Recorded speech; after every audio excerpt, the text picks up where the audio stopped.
Good evening, everyone. Welcome to St. Lucie County's Indian River Drive update. We really appreciate you all coming to join us this evening. A couple of housekeeping things, and then we'll get right into our program. If anyone needs to use the facilities, we do have restrooms at the end of each halls outside of doors. You do have comment cards available if you'd like to make a written comment. We also have speaker cards if you'd like to come up and speak when we get to the question and answer period. If you would just fill that out and get that back to us so we can get your place in line, okay? And this meeting also is being recorded. We are also in the virtual component. Folks, if you're joining us online, when we get to the question and answer period, you'll be able to post your questions in the chat, and we will answer those for you after we address the in-person comments. So this evening, we'd like to recognize some of our elected officials that are with us. Commissioner Sean Mitchell, if you'd like to be recognized. Commissioner Chris Zazarski, would you like to? Did you? Yes, good evening, everybody. And first of all, I just want to say thank you to each and every one of you and all of those who have been participatory in this process. Some with me at least, for over 12 years. This is a long time coming. Your input has been invaluable. And to secure the support of the Board of County Commissioners, as you have been able to accomplish, has gotten us to this point. That being said, I'm grateful for our commissioners to have been here tonight to listen to the comments and the discussion. It'll be important as we go forward with an agenda item in the near future. They likely will not be speaking since this will be an agenda item in the case of a sunshine issue, although this was publicly noticed. That being said, I'll turn it back to Mary, and thank you for being here, everybody. Thank you, Commissioner. Also with us is Commissioner Franny Hutchinson.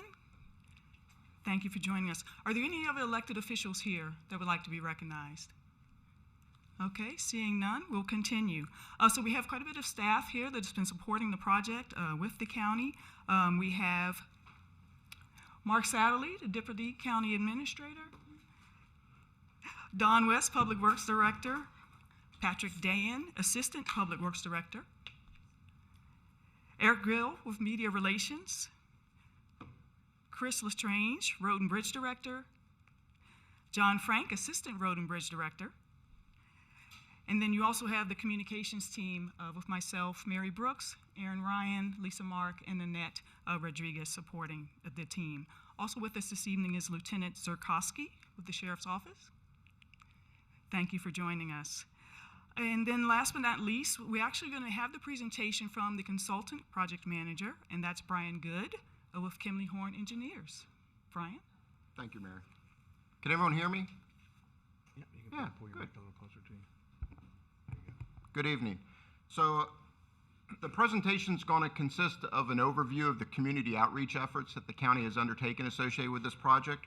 We'll summarize the traffic calming feasibility study that had been previously performed, give a brief description of the general characteristics of Indian River Drive.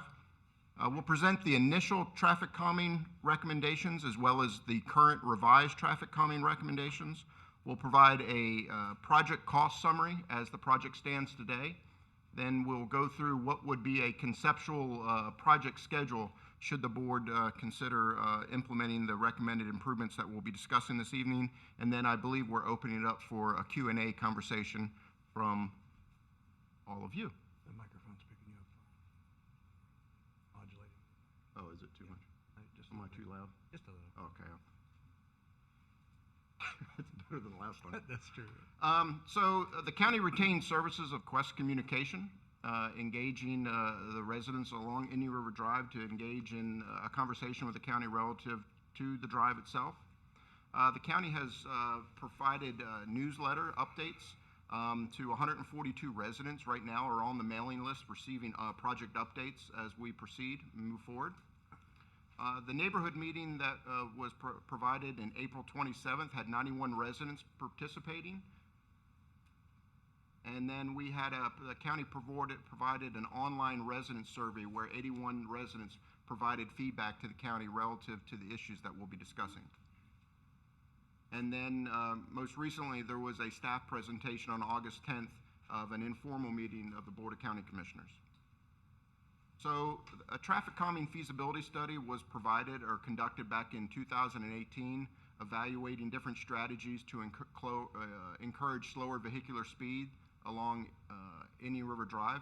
The study limits were from Citrus Avenue to North County Line Road, approximately 13.7 miles, and we evaluated a number of different strategies were considered for encouraging slower vehicular speeds. So this is Indian River Drive.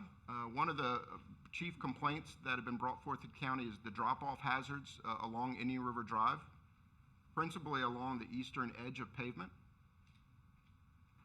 We have a number of utility appurtenances, whether they're utility poles or drainage structures within the clear zone recovery area of the road located along the corridor. There's a number of elements identified in the recovery area or the recovery area for the roadway, consisting of stones, makeshift bollards, as well as there's locations of the corridor itself that are fairly heavily vegetated and provide impaired line of sight as for motorists. So the initial recommendations that were brought forth several months to the residents and to the county was to implement dynamic speed feedback signs, profiled thermoplastic striping, transverse pavement markings, raised rumble strips, designation of vehicular weight restrictions, and repairing the pavement edge drop-offs. So the revised recommendations tonight that we are recommending to the county continue to consist of the dynamic speed feedback signs. There is no longer being recommended any profiled thermoplastic striping along the corridor. Transverse pavement markings are continuing to be recommended. Some of the feedback from the online survey and from the comments at the neighborhood meeting, there may be a misconception that this particular component has a vibratory and auditory component associated with it. It does not. It's a visual cue notifying drivers of where there's sharper horizontal curves in the road, but there is no vibratory or auditory association with the transverse pavement markings. Raised rumble strips have been eliminated as the county has provided LED signage at the stop signs installed along intersections. We are continuing to recommend installing vehicular weight restrictions, and we are recommending repairing the edge drop-offs. And then finally, this is relatively new, is a Cape Seal resurfacing for the entire project corridor that we'll be discussing this evening. So this was presented previously, and just as a reminder, the dynamic speed feedback signs, it provides information to the motors relative to the speed that they're actually traveling relative to the posted speed on the corridor. The strategy has been proven to encourage reducing traveling speeds and thus reducing accidents. Transverse pavement markings are just parallel bars on the inside of the travel lane. And what it's intended to do is give the impression of vehicle speed as you approach a horizontal curve or a bend in the road. The spacing of those stripes get closer and closer, giving the driver the sensation that they're driving faster. So it's a visual cue to encourage slower speeds as you're approaching a curve in the road. Presently, there is an ordinance that the weight-restricted ordinance of no vehicles with an unloaded weight of 6,000 pounds, excluding motorhomes, recreational vehicles, delivery vehicles, and school buses. This is an existing ordinance on the books within the land development regulations, and we are merely installing the signs enforcing this weight restriction. The estimated construction costs, and we'll be speaking specifically in phase 1 this evening. This is from Walton Road to Midway Road, approximately 6.2 miles. So the Board of County Commissioners originally allocated $750,000 for the improvements to be implemented. At that time, the exact number and extent of improvements had not been identified. So with the recommendations will be presented this evening, the cost of the project is approximately $1,270,000. So it will take action on behalf of the commission to allocate additional funding for the implementation of the projects we're discussing this evening. You can see a summary of the costs of the dynamic speed feedback signs, the striping and other signage that are being presented this evening, the drop-off repairs, and the corridor cape seal. So from a project rollout perspective, the project right now is conceptually being thought to begin the beginning of February 2022, and then it would go through completion of June 2022 with a 5-month duration period. So again, this list before you is what is currently being recommended to the county as far as traffic calming strategies for Indian River Drive. And at this time, I'd like to open it up to anyone who'd like to ask a question. Thank you, Brian, for that update. So we have a few speaker cards. Do we have any additional speaker cards? So we will call your names up in order that they were received. When you come up to speak, you will have 3 minutes, so please be mindful of your time. And I'm going to call a few just to give you all a heads up to let you know who's on deck. And then once we get through the in-person comments, we'll take a look at what questions we have online. Thank you, Aaron. Okay, so the first speaker we have is Don Root. And then he will be followed by Ernest Rondeau. Forgive me if I'm saying that incorrectly. Go ahead, Don.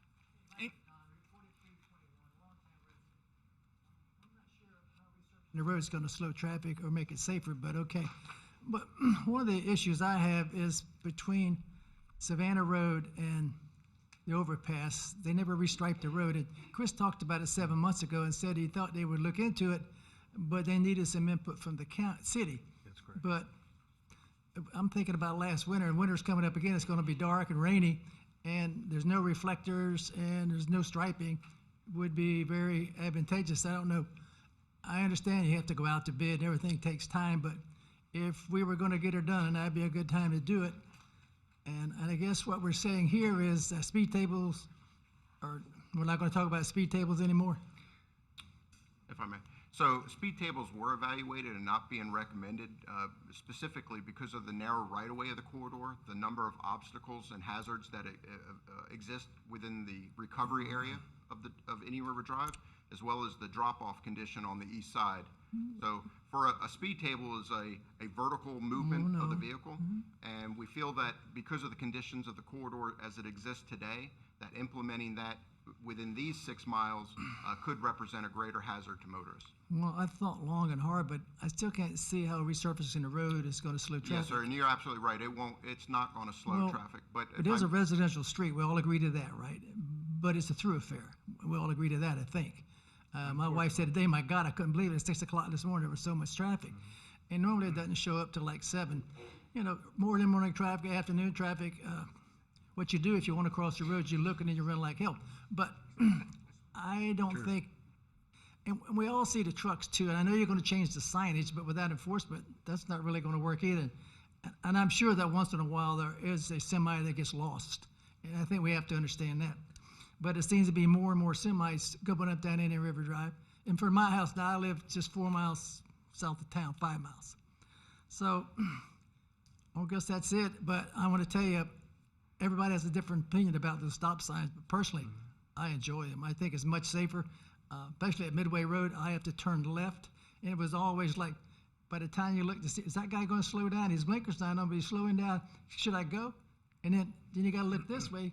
By that way, it's all best. But anyway, the stop signs work for me, and I do appreciate it. Thank you very much, and have a good day. Thank you. Thank you, Mr. Root. If I could, and Brian, you go along with me here. So from Savannah Road to Citrus, we've had conversations with the City of Fort Pierce. We have an interlocal agreement with the City of Fort Pierce regarding maintenance of that particular road. They are responsible for that section. We had suggested an offer that we would move forward with that if they were to agree to paying for the cost of doing the double yellow lines and so on. And Don, do you have any recent information? I know that they were not really conducive to coming to the table, but that's where that sits today. It's still on our radar, and that full section from actually from Seaway Drive all the way back down to Citrus. I know the city is looking at that. We've had that conversation at TPO, the Transportation Planning Organization, where the actual crosswalks might be a possibility of having those raised, almost like a speed table. But that's something we have to talk to the city of Fort Pierce on and with. There's a cost associated with that. So those conversations I will continue to have. But you're right, that section did not get the paint and nor the. Conversation with the city, it's dangerous. I mean, the Okay. striping is gone. Yeah, you're absolutely right. Any night, you're on your own, and with the Don- grass. You're going to have to come to the Don? microphone so I can. Mr. Root, if we could just limit your comments to 3 minutes and allow them to Well, respond. I'm sorry, Maury. I was just going to let him have Okay. because Don has been part of this with me since Okay. 2011, and you've had good comments. So just say your statements. Well, that's all. But and- again, it is dangerous, and I don't know why the city wouldn't want to drag their feet. But, I'm not arguing about anything. But from Del Rio to Savannah got striped, and that's city as well. Del Rio to But I don't Savannah. understand. But anyway, there is that mile and a half, I guess, from Savannah to Del Rio. It's just as city as the rest of it. And I don't know if that was a mistake or what, but we need to get rest of it striped up. Okay. And if you talk to the city, it seems like the word dangerous always seems to help. It is a, Well, we'd be very grateful if you too would and each of you would share your comments to the city, because we need your help. Just as this has taken 10 years, 12 years to get here, Right. it takes time to get this information and get consensus of the voting bodies. So your help has been absolutely imperative to get us to this far. well, I'm guessing that hasn't been striped since '05 when they resurfaced the road That's after the probably true. hurricanes. Okay, well, thank you very much. And I should follow up with the mayor? Yes. Okay, thank you. And then the other, the ceiling and Yeah, if I Brian, may. this is more about the conceptual, the entire strength of the road. Yeah. correct? So, Mr. Root, I made mention of the edge repairs that would be done throughout the 6 miles to repair the drop-off. Right. And in the edge repair, we're going to be cutting back the asphalt 2 feet into the road. So having a saw cut at that, it's really about sealing that joint and prolonging the useful lifespan as much as having a uniform area for new striping to be installed, the RPMs that need to go back in, and refreshing the pavement striping out there. So it's much about protecting the investment that the county's making as anything else. Well, since I'm here, Well, I understand that they did. Don, I appreciate it. They're got it. already looking at me like I have 3 heads because we were trying to get the listening tour going, and I made it a conversational tour. So I apologize to my staff. But these are important points, and I think it was important. One of the other things that, and again, it's not about returning to conversation, but Google Maps and other maps direct people from US 1 to Indian River Drive. And I don't know who the expert would be to be able to look and how to figure out how to change that dynamic. It is a neighborhood road. It shouldn't be used as a throughway. But Emailed corporate Google Maps. okay, we'll let you. And it's kind of like an uphill battle. Okay. It's a lot about. Well, you're not on the microphone, so I'm sorry, but we'll talk about Do that. I have a so can speaker get your card info. from you, ma'am? Would you like to come up? Okay, great. Okay, Thank you. so that being said, they're pulling me back and saying, Commissioner, this is a listening tour. Listen. So I'm going to listen. Sir, So- you're up next. Ernest? Mr. Rondeau, and then after him will be Melanie Traylon, and I'm apologizing for misspeaking the name, and then Mark DeRosa. Mr. Rondeau? Okay, my name is Ernest Ronto. I live at 4525 South Indian River Drive. And I guess from what I've seen on the schedule that you people have deleted the speed tables. Because in front of my house is a straightaway. And I've seen trucks passing 2 or 3 cars at a time. I'm not talking about pickup trucks, I'm talking about trucks. And it's somehow or other, I don't know what all of this is gonna do to slow down the traffic, but I was kind of in favor of the speed tables, but also that Skycam or whatever you call it, where people could have been registered and issued tickets because they were speeding or passing in a no passing zone. So I still think that was a good idea, and from my own experience, I was out on the West Coast and unfamiliar with the area, and I ran a red light. My wife says, "You ran a red light." I got a ticket in the mail a week later, so that works. And the other thing I was questioning is, do the school buses have have no limitations on the speed limit? Because I have never clocked one doing under 40 miles an hour. In fact, I've clocked some at 48 miles an hour. Now, they got a busload full of kids, and they don't seem to slow down. And the only time they do is if somebody happened to be in front of them doing the speed limit. So that's another thing I'd like to see addressed. Appreciate it. Thank you. Thank you, sir. Thank you. Melanie Traywin, and followed by Mark DeRosa, and then Jim Kaufman. Melanie?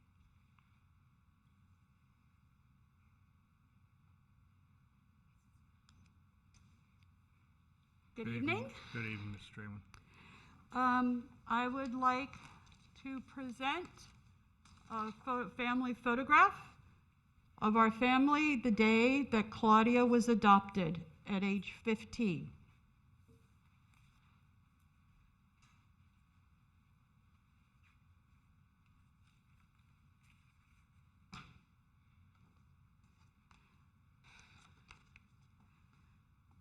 Her widower and one-year-old daughter live on South Indian River Drive. I'm not going to give out their address.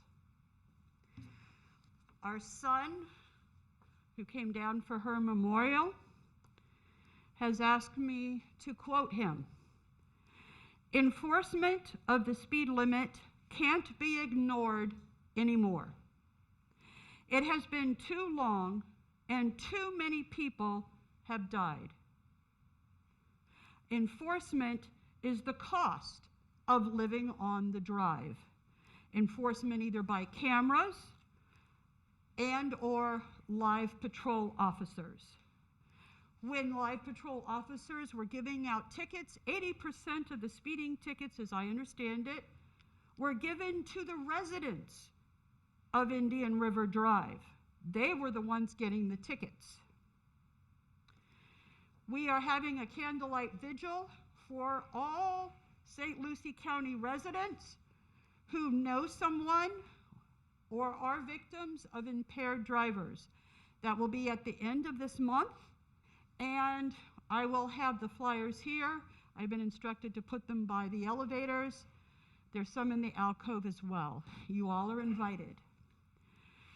We oppose feedback signs because on social media, drivers discuss which roads have feedback signs on them so they can achieve their personal best when speeding. Thank you. Thank you. Thank you. And for those of you who are unaware, Mrs. Treen lost her daughter to a crash on Indian River Drive last year. We have Mark DeRosa, to be followed by Jim Kaufman, and then Jackie Fitzpatrick. Mark? Hi, everybody. I just want to say thank you for having... You state your name and address. Mark DeRosa, 3143 South Indian River Drive. I just want to say thank you for doing all of this, all the staff that's here, all the people who have put efforts into this. It's been a long time coming. I know that I've been complaining a lot throughout the years, and I think that all of our complaints, even though they may be annoying, they're very valid. And I understand the difficulty in making everybody happy. We have a lot of people who have different opinions, and not one solution is going to fix everything. So thank you. And I'd also like to say the stop signs have been a great success, in my opinion.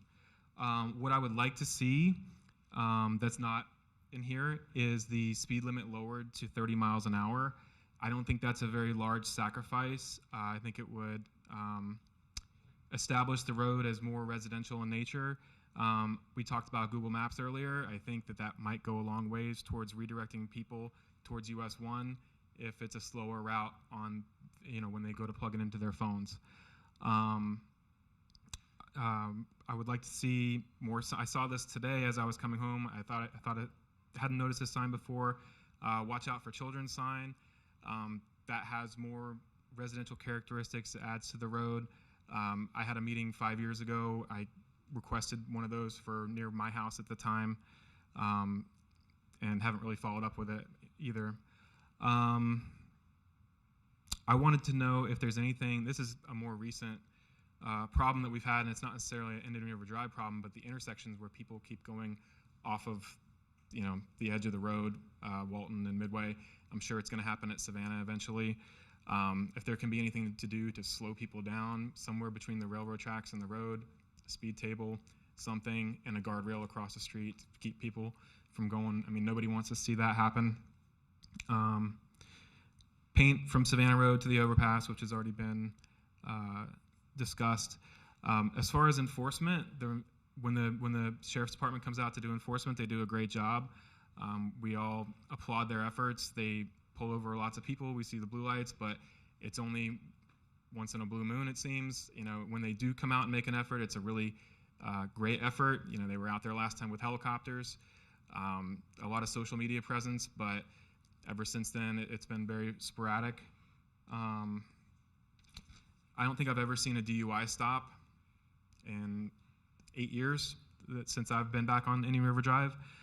I pick up bottles and cans and wine bottles and all kinds of alcoholic beverages almost every weekend. I see people pull over in front of my house and go to the back of their car and pull out a beer and get another one for the road. So, and I hear people when I'm out at restaurants saying, "Oh, don't worry about me. I'm just going to take the drive home so that I don't get pulled over."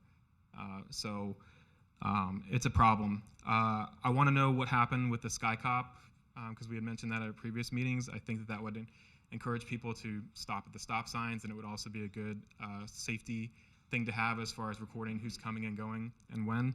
And I'm also a big fan of the speed tables that are not in here anywhere. So I think that would go a long way towards making it a more residential feel. So, great. Thank you. Thank you. Thank you, Mr. DeRosa. Thank you very much. Jim Kaufman. And then he'll be followed by Jackie Fitzpatrick and Forrest Blanton. Good evening. My name is Jim Kaufman. I'm at 2919 South Indian River Drive.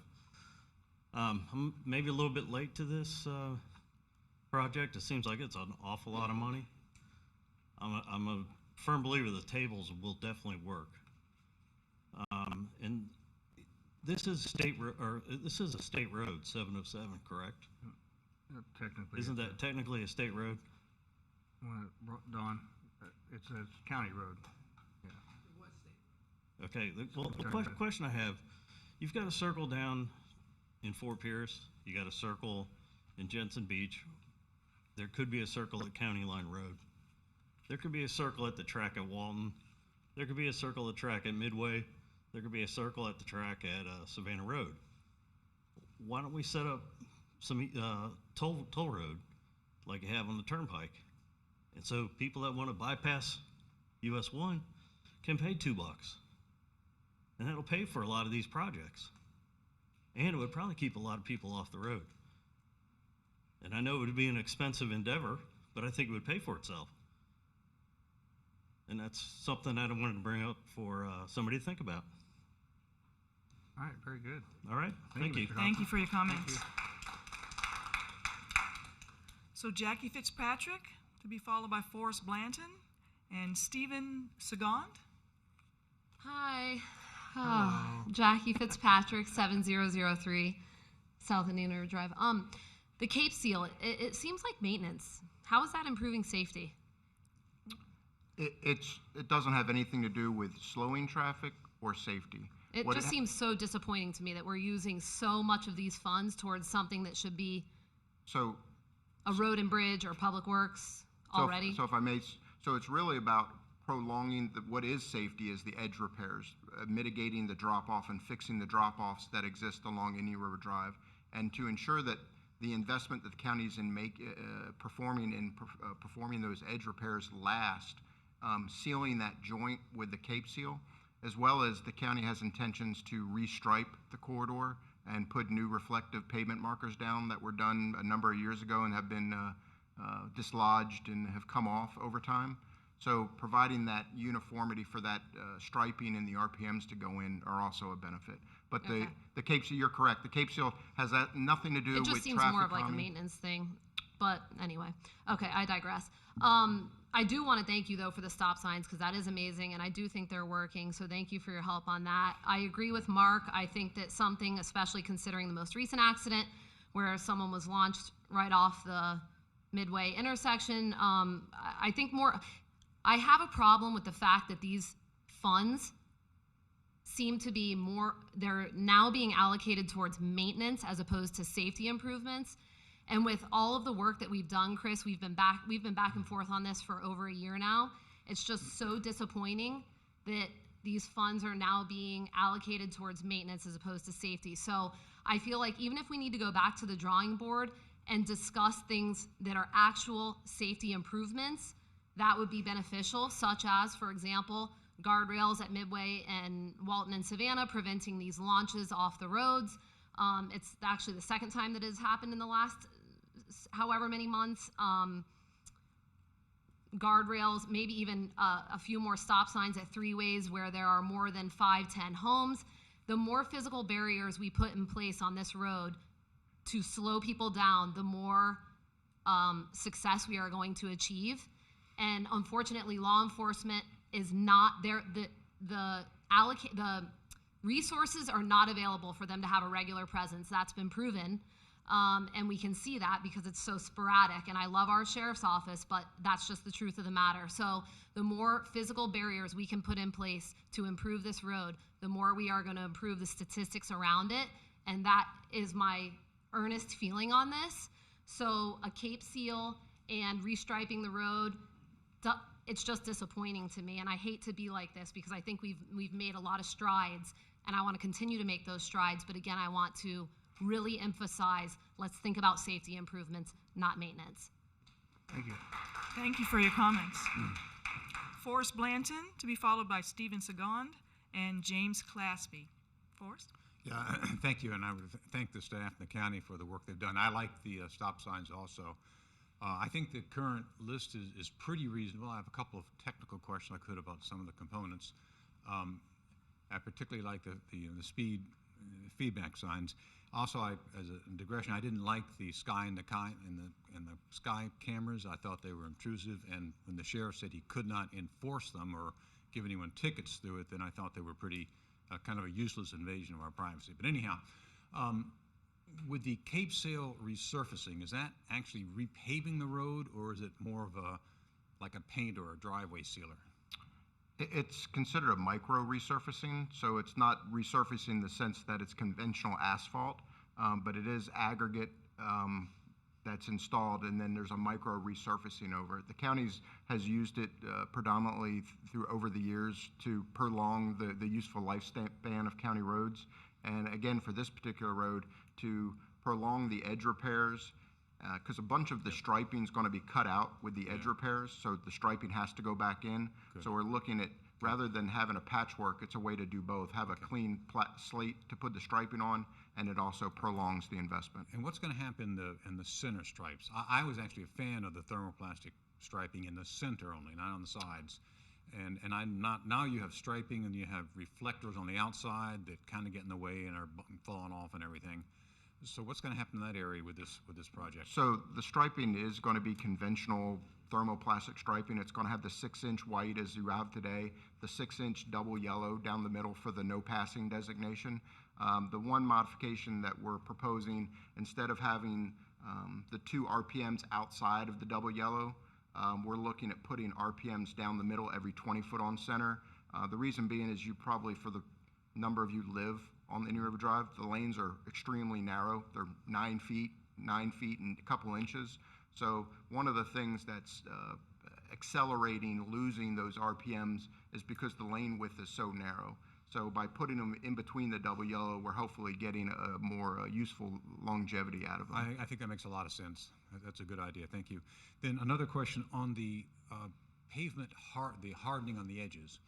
So you said you're going to cut it back. Is the road going to be any wider? Would there be any sort of a shoulder? What's going to happen? Right now, there's just drops off to dirt kind of in places or whatever. So what's going to be outside? How's it going to look? So the intention is to excavate down, install millings in the areas outside of the pavement, It's not the intention to widen the travel lane of the road. Millings being like asphalt millings? Yes, sir. So it would be like a softer, sloped area, but still harder than it is now? It will be more durable and harder than it is now.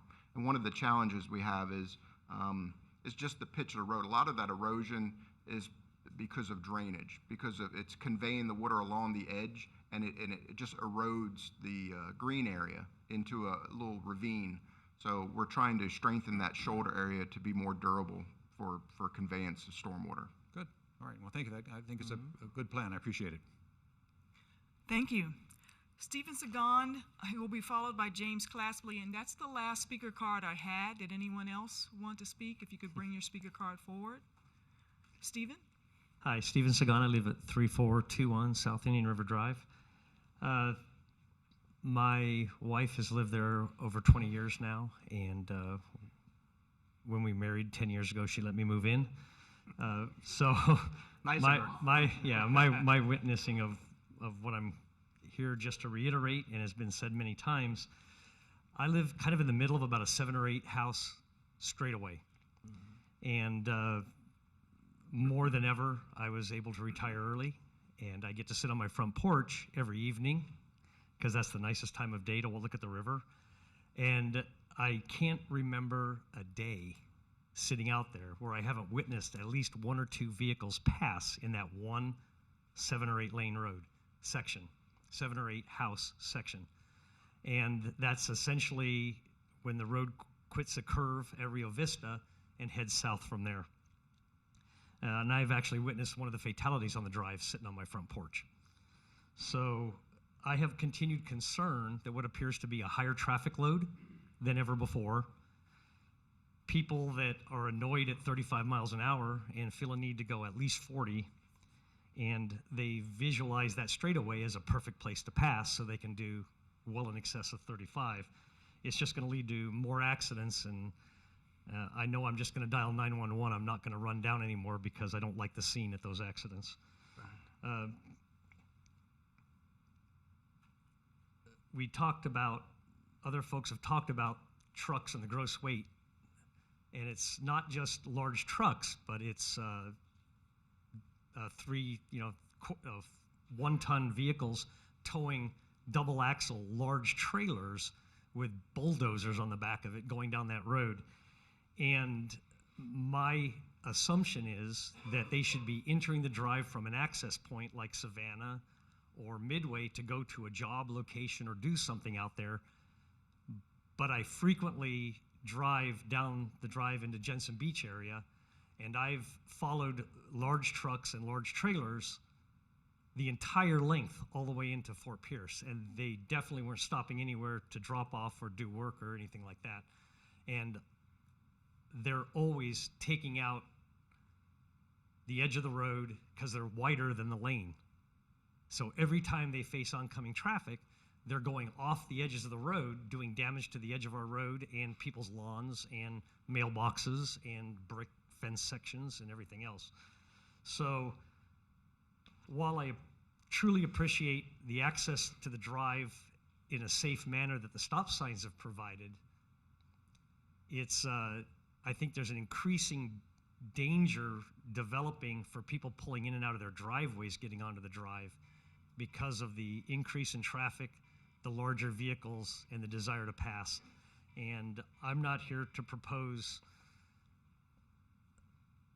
the fix, but I did spend some time on the DOT website, and I believe it was the state of Oregon and a couple other places that researched the use of speed tables and their effectiveness. And I know it's off the menu now, but in the 30 to 35 mile an hour zone, a lot of those speed tables showed positive results without delaying emergency vehicles' response times and everything else. And maybe if someone's doing 55 passing and hits one, that might cause a steering problem for them, and that might create a hazard.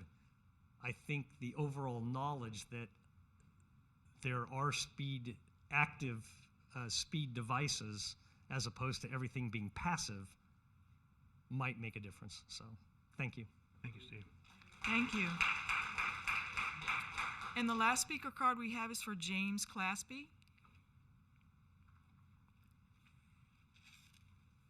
Did anyone else wish to speak here in person? James? Good evening. My name is James Clasby. I reside at 355 South Ocean, and it's really interesting being on this side of the traffic calming conversation. I may actually be part of the problem, but I like to think I'm part of the solution. I take Indian River Drive 2 times a day to work, but I set my cruise control at 35, and I watch the cars pile up behind me each time.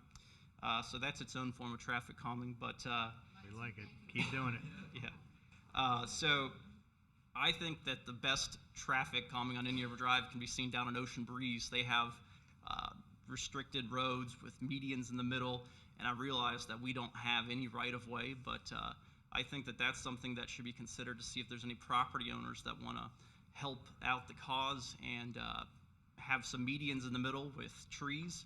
I also heard someone say something about the radar signs with feedback.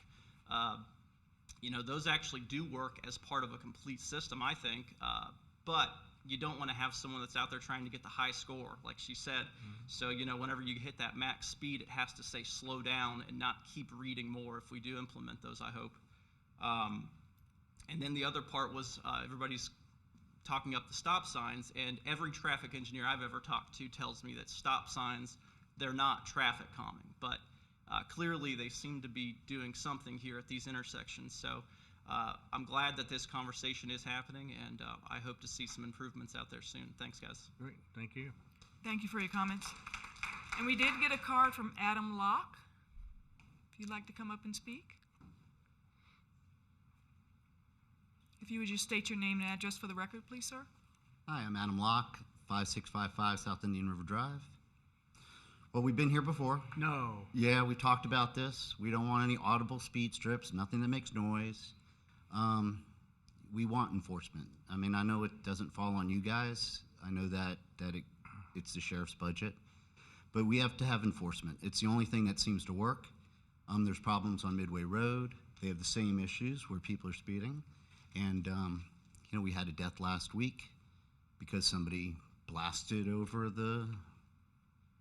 I guess I missed a stop sign. Anyhow, it's a tragedy. And the only thing we can try to do is slow these people down. That's the only thing that's going to work. And I think we're all in agreement on that. And that's all I have to say. Great. Thank you, Adam. Thank you. Thanks for coming. Thank you. Okay, that's the final speaker card for the in-person. We do have a question from the online audience. I'll read it for the record. If there's any additional, it is one we did have earlier, but if there's anything additional you guys would like to say. What is a Cape Seal resurfacing? How is it beneficial? And why is it so expensive?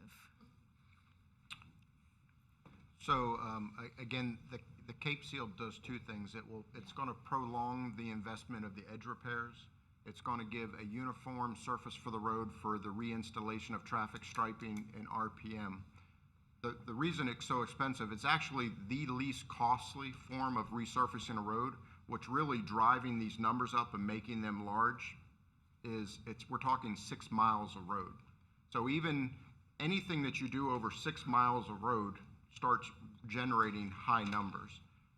Just replacing the 6-inch white and the 6-inch double yellow on that road is about $140,000, just doing that by itself.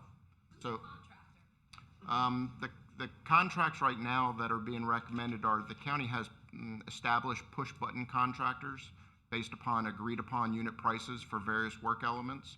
We're making the recommendation to the county to use those contractors just because the market right now is extremely strong relative to contracting prices. These prices were established anywhere from 12 months ago and beyond. So we feel that the unit prices that the county has under contract is probably more favorable to the county than going out and soliciting current pricing from the construction market. Thank you, Brian. Is that all you have from the virtual? That is the only question we have. That is all the questions from I online. want to address a few things. Back to the Cape Seal, the side dressings, if you will. Those are foundational approaches to this. You heard a number of comments here tonight with the dualies and the trailers, people pulling boats. They leave the road. They continue to peel off that edge of the road. It's the overcorrection that you see, the head-on collisions. oftentimes that's part of that process. So as part of this, creating a fundamental, foundational approach, I thought was pretty good to hear from the engineering standpoint and supported by many. The Cape Seal came as part of the conversation with the Board of County Commissioners is how do we create a stabilized road and make it more functional across the board and make it last longer. Of course, any investment that the county makes, we always want it to last as long as possible rather than put it in and see it deteriorate so fast. So that was part of that question. The Skycam, and I don't know if you were part of the discussions, but it's my understanding that the Skycam was very, very, very costly, probably more than half of the cost of what we're approaching here today. But they wouldn't do a 6-month program or a 12-month program. They wanted, I think, 3 years or some significant, and they wouldn't come down from that. They wouldn't negotiate off that. So that was kind of almost a non-starter with the amount of cost without any negotiation ability to bring that back the other direction. The speed signs, a part of that too is the data collection component of that to help focus SO and PD as to where the speeding is occurring, what speeds are occurring at what times. That way we can place the assets that the SO has on the road to be able to focus that energy of doing the enforcement side. Z, I'm not going to call you out, but if you have anything to share from the sheriff's standpoint regarding the enforcement, but I'm not calling you up here to do that. Just simply saying if you had anything, because I know that the sheriff was here last time. I know that he's dealing with some things and unable to make it tonight. But that's part of that conversation. We do hear enforcement is a large part of the conversation. Enforcement, Sky Cop, the side dressings, the. Can I ask another question real quick? Well, hold on. Let me finish my thoughts because I'm old and it goes away and then it's all over. The new phenomenon now is people hitting the railroad tracks at alarming speeds and catapulting to the end of the roadways and into the lagoon. I think the one woman, I think she was approaching 70 miles an hour when she smashed into the back end of a car that was actually at the light, and both vehicles went into the lagoon. Now, again, guardrails, and I'll let the engineer talk about the cost and the functionality of that and the amount of space necessary to place those, because you have to place the posts in the ground to such a depth and so on and so forth, but they're very expensive. So do you want to talk about guardrails at all and the cost? Yeah, so guardrails, it's just precarious in a number of those areas because the distance from the edge of travel to the top of bank of the lagoon is fairly narrow. A guardrail needs 6.5 feet to be functional as far as their ability to deflect and retain an impact. And then the offset from the road needs to be 8 feet. So I need 8 feet off the edge of the travelway for a rural section, and then I need to have 6 feet. So you're looking somewhere in the magnitude of 15 feet of level ground for it actively to provide the safety that it's intended to provide. And you are a rural section means that there's no curb and gutter. So rural means roadside swale. There's no 6-inch vertical edge at the road. So you would be classified as a rural section. And just a reminder, folks, to be heard by the audience that's watching, please come to the mic if you wanted to have. Well, as we're having this discussion, I'm trying to go through the things that were raised so that we can address them while they're here on paper. That is the traffic circles. The circles of themselves, I think the minimum cost is around $250,000, but you also have to have a minimum site area for the actually placement of it. So you have to take up a larger portion of the roadway in the intersection to make them functional. If you've been to Harbor Isle or at least South Beach, it tends to be a situation that they just go right through the circle, sometimes through the Harbor Isle signs, as a matter of fact. And once a boat went through or into Chuck's because they hit the circle and the boat went into Chuck's. So that's a lot of stuff that's been happening with those things, but they're very, very expensive and they would probably be very functional. Let's see, what else? That's all I have here, but if you want to take some questions real quick, we're trying to I got a question real quick. If you would just state your name again for the record. Jackie Fitzpatrick, 7003. I just lost my train of thought. See, I told you it happens yeah. that way. Well, you made me wait. You did it on purpose. If we lay this foundation, this better foundation with the Cape Seal and the pavement edge drop-off repairs, will that then give up? Because I feel like over the last year and a half with these meetings and discussions and all of this, much of the pause with regard to tables has been we don't have the foundation to support tables, A, and B, it's more of a hazard to drivers. Well, we don't care about that because if they're speeding, then they're a hazard to everyone else. So that shouldn't matter. But if we do this pavement repair and the Cape Seal resurfacing, will that give us enough of a foundation to where that excuse of not having the foundation required in order to install tables is off the table? Because I feel like there's so many people that are for the tables, but it's for whatever reason, even though it was a recommendation by our paid, consultant, it's continuously being kicked back, and I can't understand why when so many people are for it. Well, I think you misunderstood that. I don't think the tables have been suggested by the engineers. More so, the foundation issue is about the constraints of the road more than anything for the tables. Yes, Commissioner. So while we evaluated them and we find traffic tables being highly effective, we don't disagree that that's an effective device method to slow vehicular traffic. The problem with this particular 6-mile stretch of Indian River Drive is the narrow right-of-way, the significant encroachment into the recovery area, and the hazard that those traffic control devices would create in the evening as people drive down. It's not well lit, and we can see that people losing control of their vehicle. And as you're well aware, on the east side, I have significant drop-offs. Yep. So I'm not saying there's no place on Indian River Drive that traffic tables are not an appropriate measure. If we continue to look outside of this, I think there's plenty of areas. It's just this particular 6-mile stretch between Walton and Midway, it's not a conducive strategy. In conjunction, when you look at trying to slow traffic down, you're not trying to slow it down in a spot.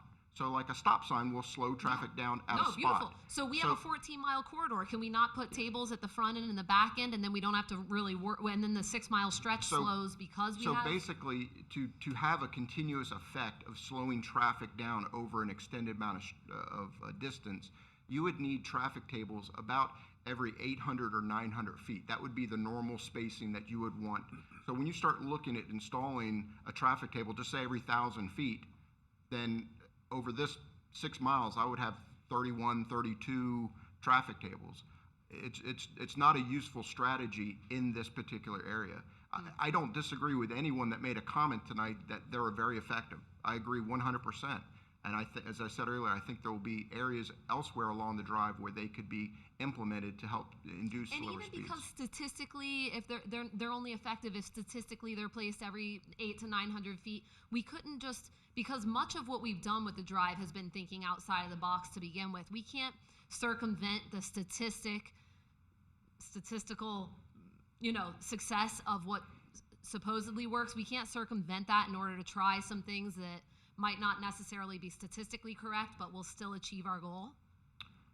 So I'm not going to discourage anyone from thinking outside the box, but when you're building things in the public realm in county right-of-way, that's not an appropriate area to be thinking outside the box. You want tried and true safe measures that don't result in being hazards to the public. Okay. So while there's areas that's very appropriate, and I'm not going to discourage it, looking at the county roads as thinking outside the box is probably not the safest thing to do as a general approach. Okay. Thank you. Thank you. Hold on, you can't. If you needed to make a comment, we can't comment. hear you from. Yeah. I guess my overall disappointment is in the fact that we've been at this for so long, and Cape sealing and repairing the road just is not. You can't convince me that's a safety improvement, and I really feel like. Honestly, I feel like my time's been wasted. If this is what we're going to spend close to $1 million on, my time has been utterly wasted. So I don't care about oh, the county can't think outside the box. Yes, you can. And now, the time is now to start thinking outside of the box, because people are dying and have died on this road. People are moving off of this road who had lifelong plans, and this was a goal and a dream of theirs. They're now moving after only living here for a year or 2 years because people are dying on this road. So the time is now to start thinking outside of the box and leaving statistical nonsense out of the conversation. Thank you. Thank you for your comments. And just to be clear, your time has not been wasted. I have spent more than 12 years on this issue to get something done, and we are at the precipice of getting something done. To get a start on this and to be able to add to what we have been able to agree to, a speaker earlier said a lot of us haven't agreed on much of anything over the last 12 years, and we have consensus on these items. My goal is to get something in the ground today, to see how it works, to make sure that those are working as best they can, and to add to these situations as we go forward, as new technology occurs, as new processes occur, and as revenue occurs. I don't think there's been a single project on any neighborhood road or in any neighborhood, regardless of area of the 600 square miles out of St. Lucie County, to invest nearly $1.3 million. This one 6.2 mile segment is getting the attention of 5 Board of County Commissioners in unanimity to move this thing forward, to make a difference. So let's get this going.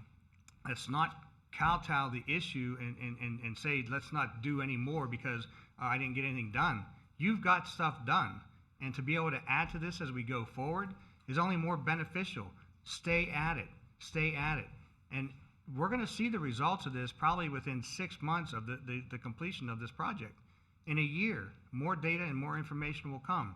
The Sheriff's Office will have more tools in which to be able to enforce on the drive with these particular data collection agents with the speed collection information.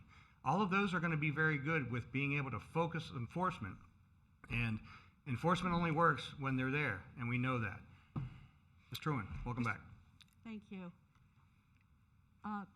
Claudia died on February 7th, going to get a pizza for her family.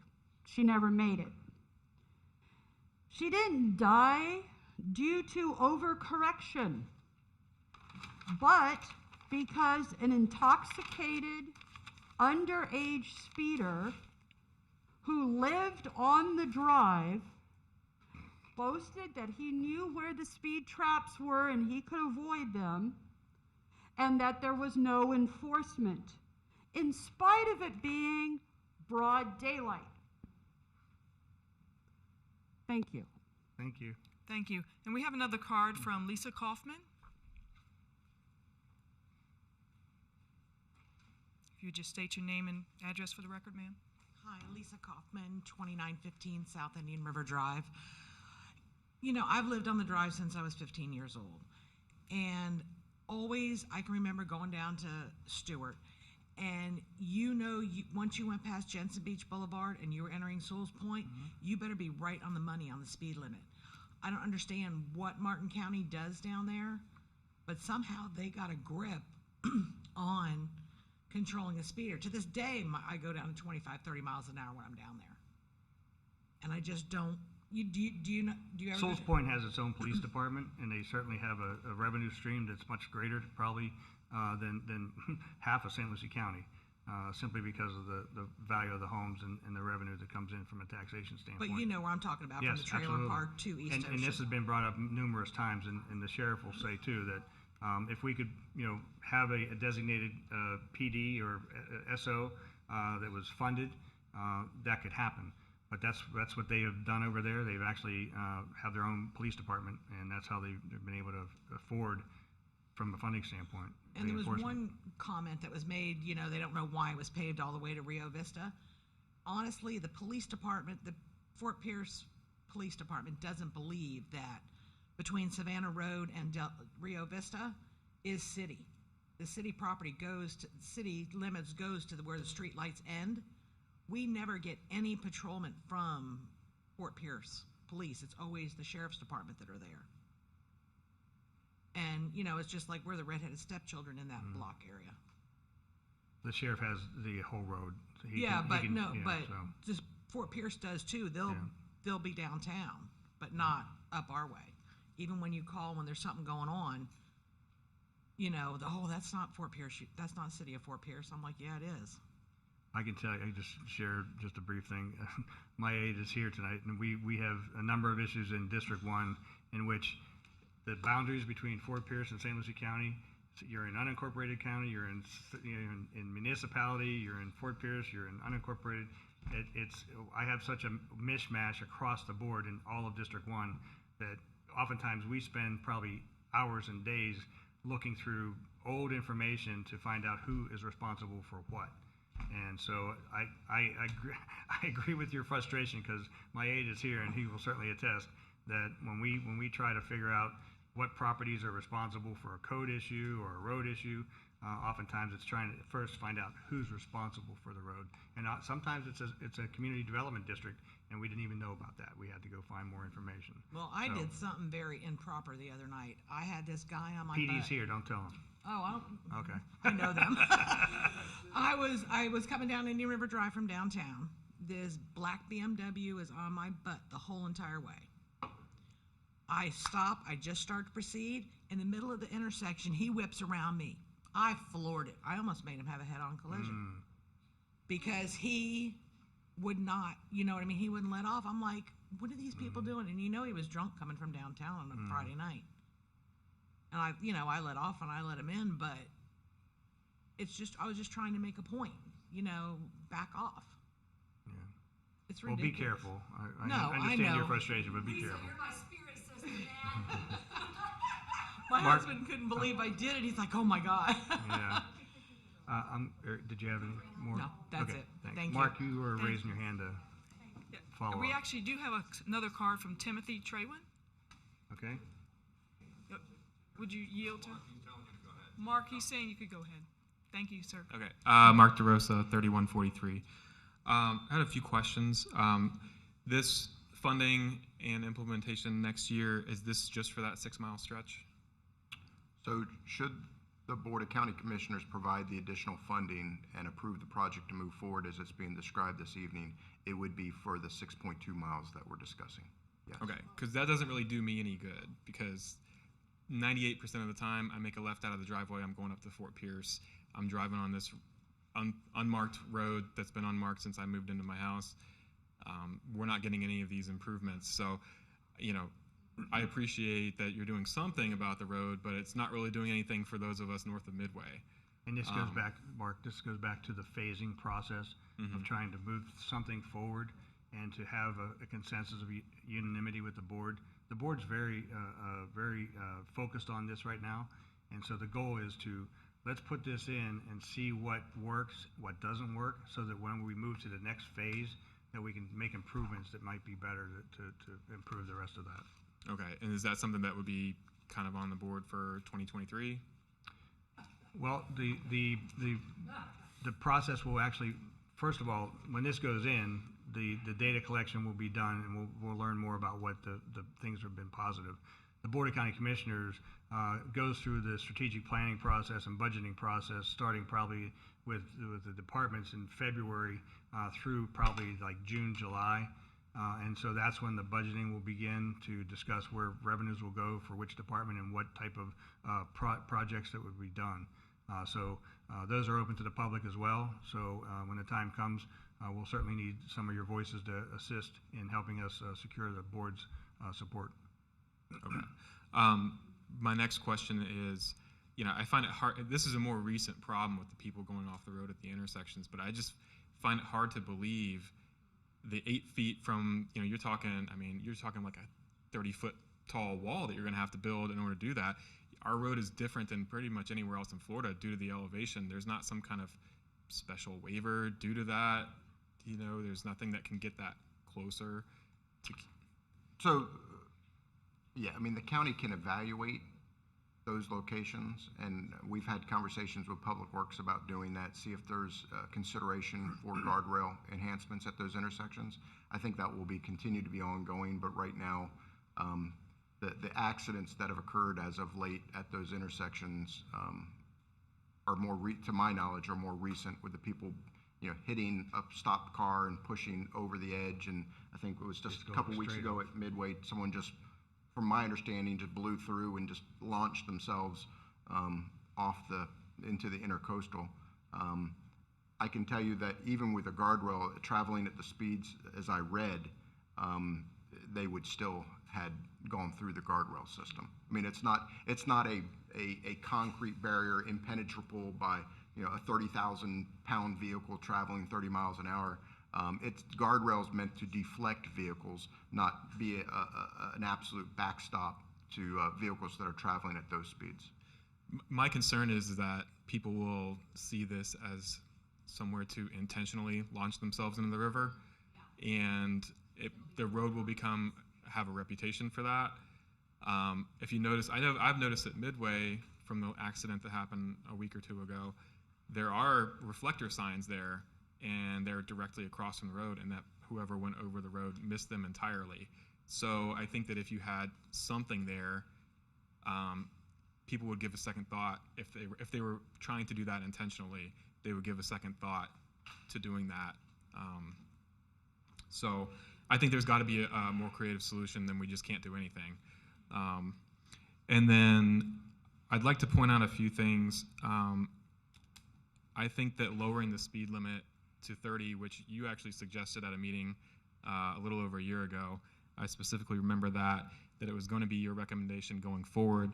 I think that's the simplest and most cost-effective solution. You're talking about just changing out a couple of speed limit signs that are, you know, every mile or so. I think that residents can't have it both ways. You can't be in here complaining without willing to make some kind of sacrifices. 5 miles an hour is not really a whole lot to ask. And, you know, we're talking about these millions and millions of dollars in improvements, and I'm really happy that we're doing that, but we're one hurricane away from a few of the places in the road just being completely wiped out and the road being totally unusable because some people did not install, after the 04-05 hurricanes, didn't put down the whatever it is, the armory. Yeah. Mm-hmm. I have one location just north of me that, I mean, the next time we have a storm, it's gone. So we can invest all this money and then have a totally unusable road. So anyways, the point I'm making is I just think that lowering the speed limit by just a small amount could have a very drastic difference in the behavior of people who are using the road. It would be very inexpensive to do. It may direct traffic back to US 1 for people who are using Google Maps and whatever GPS, things of that nature. So I think it's a small cost. So. Thank you. And that's it. Thank you. Mr. Trayman, did you still want to make a comment? Yes.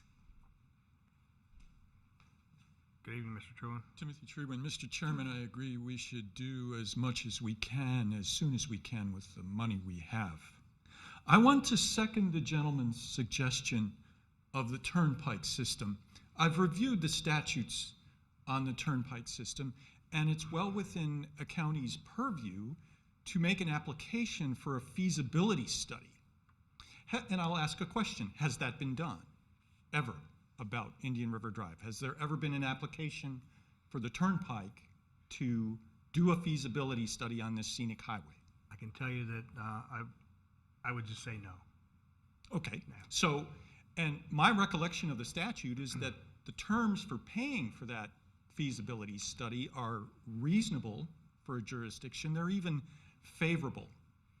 And should the turnpike system, after reviewing everything, all the circumstances that have been brought up today, when they finish that, and if they say yes, what becomes available is a very large bond issue, a very large amount of money to procure right-of-way and make the kind of improvements that engineers would feel really take it to a better level in terms of surviving a hurricane, because there was the experience, I think, during Francis and Jean, where the road in portions was destroyed. And that residents along Indian River Drive would be more secure in that sense for that bond money, having paid for a very significant road.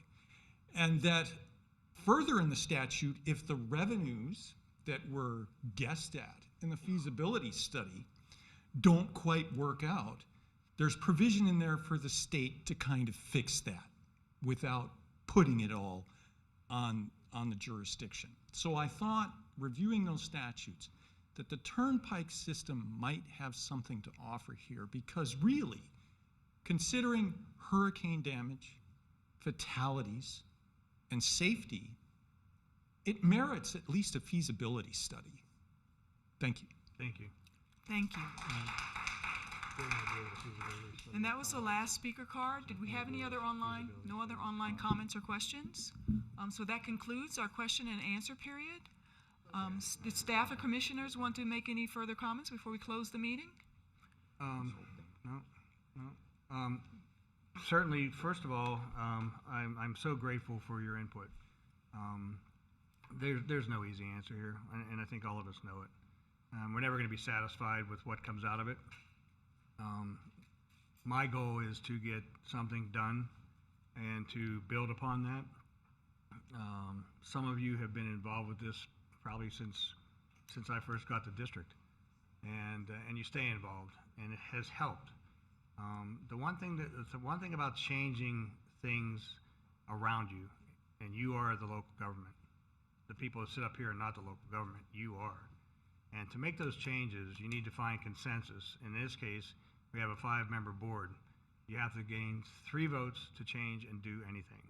And with your help, we have been able to have a consensus of unanimity of 5 votes, moving this forward and putting the revenue forward and finding some consensus. And there are a couple of people in this room that I know that I have had multiple arguments with and had discussions simply to say that I can't get anybody to agree on anything.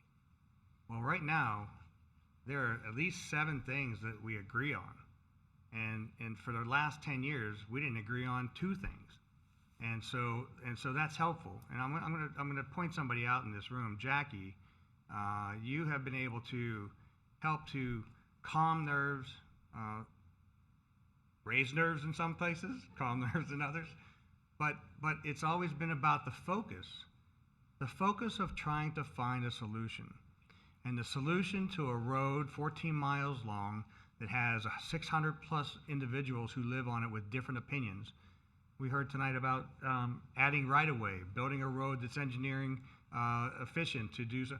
I can tell you that ain't never, ever, ever, ever going to happen. It's a great idea, but there's no way we're going to take enough road right-of-way on either side of the road from the people who live there to put a county standard road with curb and gutter and all the things that are necessary. That's a very unique road, and there's a reason why people live there. They live there for the tranquility of the road, not the road, the property and the view and the lagoon. The road's a pain in the ass. It is. It was simply a wagon road to move pineapples to market.